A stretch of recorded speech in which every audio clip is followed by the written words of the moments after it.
इस वीडियो को अगर आपने ध्यान से समझ लिया तो कम से कम आपके 10 प्रश्न जो है क्लियर हो जाएंगे। ये 10 प्रश्न हैं कौन कौन से? 10 प्रश्न ये हैं एस्कैरिस के लाइफ साइकिल से संबंधित, यानी कि जो एस्कैरिस है उसका जो लार्वा होता है उसका क्या नाम है, उसके जीवन चक्र में कौन कौन सी अवस्थाएं होती हैं, एस्कैरिस का कौन सा लार्वा इन्फेक्शन फैलाता है, कौन सा नहीं फैलाता है, दूसरा तीसरा मोल्टिंग कहाँ कहाँ पे होता है, किन किन अंगों से होकर के गुजरता है। तो इन सभी प्रश्नों को हम बहुत ही आसानी से समझ जाएंगे जब हम इस वीडियो को देख लेंगे। तो सबसे पहले हम इसको समझ लेते हैं। देखिए ये जो डायग्राम बना हुआ है, यहाँ पर ये जो डायग्राम है ये है आंत यानी कि इंटेस्टाइन, ये है लीवर, ये है हार्ट और ये है लंग्स। ये है फर्स्ट स्टेज का लार्वा और ये है सेकेंड स्टेज का लार्वा। थर्ड और फोर्थ स्टेज का लार्वा ये कहाँ पर है? ये लंग्स के अंदर है। तो सबसे पहले यहाँ से हम स्टार्ट करते हैं एक्स से। ये जो अंडे हैं जो यहाँ से स्टार्ट होगा इसका। तो ये जो अंडे हैं ये सबसे पहले क्या है कि मिट्टी में जो एम्ब्रियोनेटेड एग द्वारा ये दूषित भोजन पानी से मनुष्य की आंत में पहुँचने का पहले कार्य करेगा ये। तो ये सबसे पहले स्टार्ट होगा यहाँ से, मिट्टी में आएगा और मिट्टी में आने के बाद ये फर्स्ट स्टेज लार्वा में कन्वर्ट होगा। अब देखिए यहीं से स्टार्ट हो रहा है, तो यहाँ से मिट्टी में आने के बाद यहाँ पे ये क्या हुआ? फर्स्ट मोल्टिंग स्टार्ट हुई। ठीक है, मोल्टिंग का मतलब निर्मोचन यानी डेवलपमेंट यहाँ से स्टार्ट हुआ। तो फर्स्ट मोल्टिंग कहाँ पर हुई? मिट्टी में हुई। मिट्टी में फर्स्ट मोल्टिंग के बाद ये किसमें कन्वर्ट हुआ? फर्स्ट स्टेज लार्वा में कन्वर्ट हो गया। ये फर्स्ट स्टेज लार्वा कन्वर्ट हो करके किस में चेंज हो जाएगा? ये सेकेंड स्टेज लार्वा में कन्वर्ट हो जाएगा। ठीक है, अब बात ये आती है कि क्या फर्स्ट स्टेज का जो लार्वा है यह इन्फेक्शन फैलाने में सक्षम है? जी नहीं, फर्स्ट स्टेज का लार्वा इन्फेक्शन फैलाने में सक्षम नहीं है।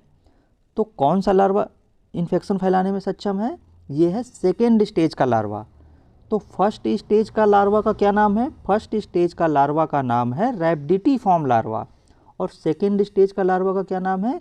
सेकेंड स्टेज का लार्वा, यानी कि सेकेंड जो है ये इसकी जुवेनाइल स्टेज है, ये इन्फेक्शन फैलाने में सक्षम है। यहाँ तक आ गए हम।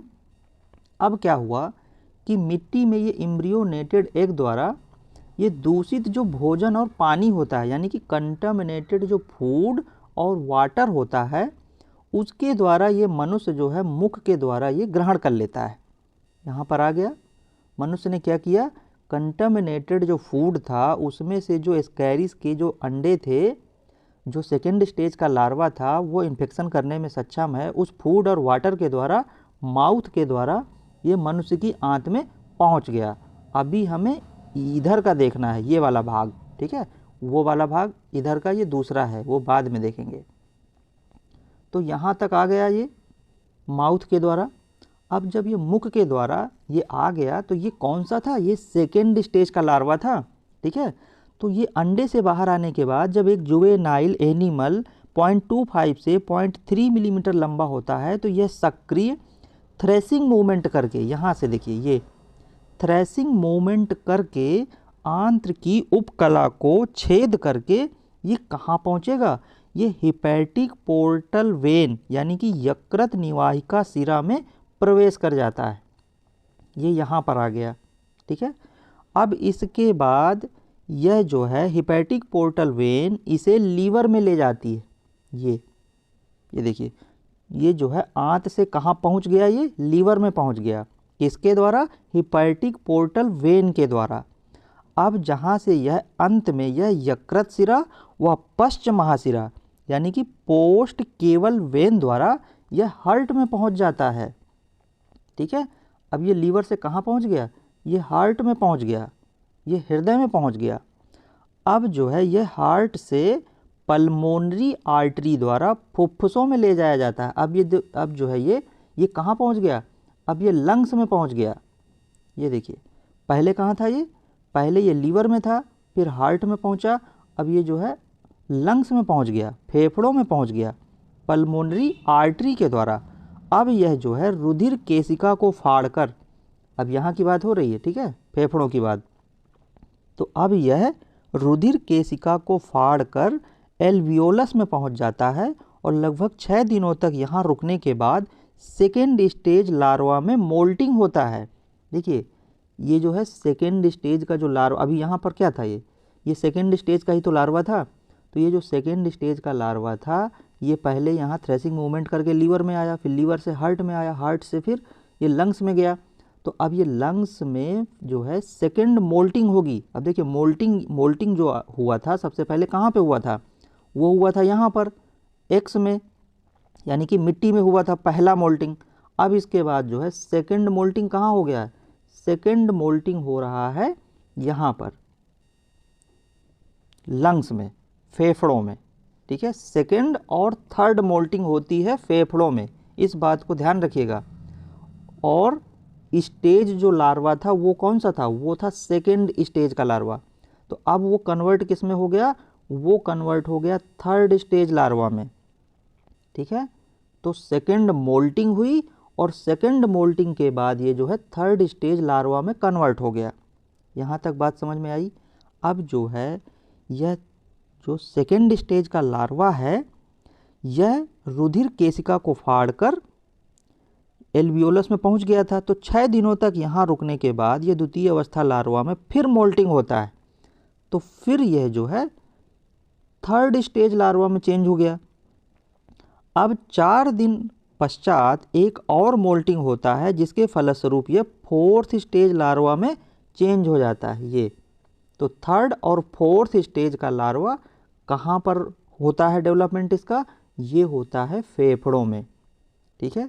मोल्टिंग कहाँ पर हुई थी, मोल्टिंग हुई थी यहाँ पर मिट्टी में, और फिर जो ये फर्स्ट मोल्टिंग थी, और यहाँ पर जो फेफड़ों में हुई है वो हुई है सेकेंड और थर्ड मोल्टिंग।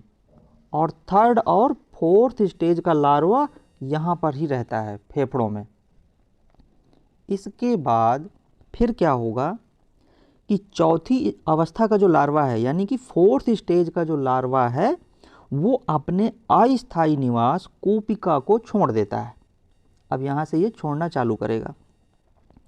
तो फिर यह श्वसन नली से होकर के फेरिंग्स में पहुँच जाता है, और फिर फेरिंग्स में पहुँचकर यहाँ से फिर जो है ये फेरिंग्स में पहुँच जाता है। फेरिंग्स में पहुँचकर निगले जाकर, यानी ज़ोर से जो है खांसी आती है, और जो फेफड़ों से वापस खांसने से ये आहार नाल द्वारा छोटी आंत में फिर पहुंच जाता है। ये फिर आ गया यहाँ पे। अब हमें कहाँ देखना है, ये वाले पार्ट को देखना है, इधर पीछे की तरफ। पहले हम कहाँ देख रहे थे, इधर की तरफ देख रहे थे, आगे की तरफ। अब हम जो है पीछे की तरफ देख रहे हैं। यहाँ पर ये फोर्थ स्टेज का लार्वा आ गया। कहाँ से आया, ये फेफड़ों से आ गया। फेफड़ों से आहार नाल में खांसते वक्त फेफड़ों से जो है ये आहार नाल द्वारा छोटी आंत में फिर आ गया ये। अब जब ये छोटी आंत में आ जाता है तो आंत में पहुंचकर ये फिर ये क्या होता है, फोर्थ स्टेज का लार्वा था। देखिए यहाँ पर क्या था, ये फोर्थ स्टेज का लार्वा था, और यही फोर्थ स्टेज का लार्वा यहाँ पर आ गया। तो ये जो फोर्थ स्टेज का लार्वा था यह फिर अंतिम बार मोल्टिंग करता है यहाँ पे, ठीक है। अंतिम बार का मतलब है फोर्थ मोल्टिंग। सेकेंड और थर्ड मोल्टिंग कहाँ हुई थी, ये हुई थी फेफड़ों में। अब यहाँ पर कौन सी मोल्टिंग हो रही है, फोर्थ मोल्टिंग हो रही है, यानी फोर्थ स्टेज का लार्वा और फोर्थ मोल्टिंग हो गई। तो फिर जो है ये आंत्र में पहुंचकर जब ये अंतिम बार मोल्टिंग करता है तो फिर ये क्या होता है, फिर ये एडल्ट में जो है चेंज हो जाता है, डेवलपमेंट हो जाता है, ये एडल्ट बन जाता है। और फिर इसको जो सेक्सुअल मैच्योरिटी है वो प्राप्त करने में 8 से 10 सप्ताह का समय लग जाता है। तो इस प्रकार से हमने इसको समझ लिया। पहला कहाँ पे था मोल्टिंग, पहला मोल्टिंग था मिट्टी में। फिर दूसरा और तीसरा मोल्टिंग कहाँ पे था, दूसरा और तीसरा मोल्टिंग था फेफड़ों में, ठीक है। आंत से ब्लड द्वारा फिर लीवर और फिर हार्ट और फिर फेफड़ों में पहुंचता है। चौथा मोल्टिंग कहाँ पर होगा, चौथा मोल्टिंग जो है यहाँ पर होगा, छोटी आंत में होगा। फेफड़ों से वापस खांसने से आहार नाल द्वारा ये छोटी आंत में पहुंच जाता है। तो इस प्रकार से ये इसकी लाइफ साइकिल है। अब इन क्वेश्चन को देख लेते हैं, हमें बहुत ही आसानी से ये क्वेश्चन जो है सॉल्व हो जाएंगे। देखिए क्वेश्चन, पहला क्वेश्चन क्या कह रहा है, पहला क्वेश्चन कह रहा है कि स्कैरिस के लार्वा का क्या नाम है। तो स्कैरिस के लार्वा का क्या नाम है, रैबिडिटीफॉर्म लार्वा नाम है। दूसरा क्वेश्चन कह रहा है स्कैरिस के जीवन चक्र में कुल कितनी अवस्थाएं होती हैं। तो जो स्कैरिस का जीवन चक्र है उसमें कितनी अवस्थाएं होती हैं, 4 स्टेजेज होते हैं, ठीक है। जो जुवेनाइल स्टेजेज है ना इसकी, रैबिडिटीफॉर्म, फर्स्ट जुवेनाइल, फिर सेकंड जुवेनाइल। तो इस प्रकार से इसमें 4 जो है जीवन चक्र में इसमें कुल कितनी अवस्थाएं होती हैं, 4। तीसरा है स्कैरिस लार्वा के पहले, दूसरे और तीसरे निर्मोचन के स्थान पूछ रहा है। यानी कि निर्मोचन को क्या बोलते हैं यहाँ पे, मोल्टिंग बोलते हैं, ठीक है। तो कह रहा है कि पहला, दूसरा और तीसरा मोल्टिंग किन किन अंगों में से होकर गुजरता है। तो हमने अभी पढ़ा था, तो पहला मोल्टिंग कहाँ पे था, पहला मोल्टिंग था मिट्टी में, ठीक है, पहला मोल्टिंग मिट्टी में था। दूसरा और तीसरा मोल्टिंग कहाँ पे था, दूसरा और तीसरा मोल्टिंग था जो है फेफड़ों में, ठीक है। ये हमारा क्लियर हो गया। इसके बाद कह रहा है कि स्कैरिस में तीसरा मोल्टिंग होता है। तो अभी हमने बताया कि तीसरा मोल्टिंग कहाँ पे होता है, स्कैरिस में तीसरा मोल्टिंग होता है फेफड़ों में। फिर कह रहा है स्कैरिस का अंतिम मोल्टिंग होता है। तो स्कैरिस का जो अंतिम मोल्टिंग था वो फोर्थ जो स्टेज का जो लार्वा था वो कहाँ पे होता है, आंत में होता है। तो अंतिम मोल्टिंग आंत में हो गया। किस अवस्था का लार्वा संक्रमण करने में सक्षम होता है, तो ये कौन सा लार्वा था, सेकेंड जुवेनाइल स्टेज था, वो संक्रमण करने में सक्षम होता है।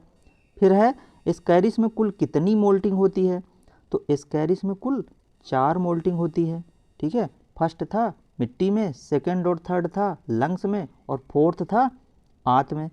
फिर कह रहा है किस अवस्था का लार्वा संक्रमणकारी नहीं होता है, तो जो फर्स्ट स्टेज का जो लार्वा होता है ना वो इन्फेक्शन नहीं फैलाता है, और उसका नाम क्या था, रैबिडिटीफॉर्म लार्वा। क्वेश्चन नंबर 9 है निम्नलिखित में से किस अंग से स्कैरिस अपने जीवन चक्र के दौरान गुजरता है। तो हमने अभी पढ़ा था किस किस से अंग से होकर के गुजरता है, ये आंत से होकर गुजरता है, ये हृदय से होकर गुजरता है, ये फेफड़ों से होकर गुजरता है, और जो है ये लीवर से भी होकर गुजरता है। तो इस प्रकार से ये इतने अंगों से होकर के गुजरता है। फिर है तीसरे और चौथे स्टेज का लार्वा किस अंग में विकसित होता है। तो तीसरे और चौथा जो लार्वा का स्टेज था वो कहाँ पे विकसित हो रहा था, वो फेफड़ों में डेवलपमेंट होता है उसका, ठीक है। तो इस प्रकार से हमारे ये 10 प्रश्न जो है क्लियर हो गए।